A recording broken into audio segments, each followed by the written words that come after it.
వరద సహాయక చర్యల విషయంలో తెలంగాణ ప్రభుత్వానికి అనుభవం తక్కువగా ఉన్నట్టుంది. ఆంధ్రా నుంచి నేర్చుకోవాలి, లేదా ప్రపంచం మొత్తం చూసి నేర్చుకోవాలి. వరదలు వచ్చి ఇళ్ళు నిండిపోయి లేదా గ్రామాలు దిగ్బంధించబడితే ఫస్ట్ ఏం చేయాలి? వాళ్ళకి ముందు ఆ నీటి వనరుల్ని ఒక్కసారిగా మనం ఆపేయలేం, తీసేయలేం. నీళ్లల్లో వాళ్ళని పునరావాస కేంద్రాలకి తరలించడం, సురక్షితమైన ప్రదేశాలకి తరలించడం, ఇళ్లల్లో ఉన్న వాళ్ళని పునరావాస కేంద్రాలకి తరలించడం, అలాగే అక్కడ చిక్కుబడిపోయినటువంటి వాళ్ళకి ఆహారం, పాలు, మందులు, నీళ్లు ఇవి అందించడం.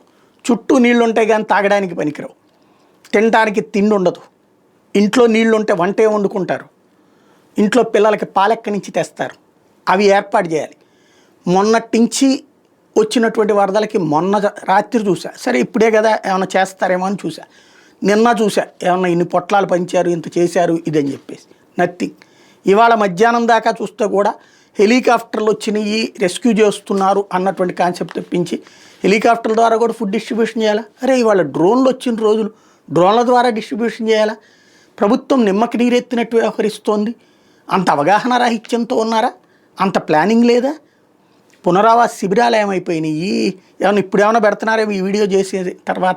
ఇది ఇప్పటిదాకా అయితే కమ్యూనికేషన్ అది చాలా వీక్గా ఉంది.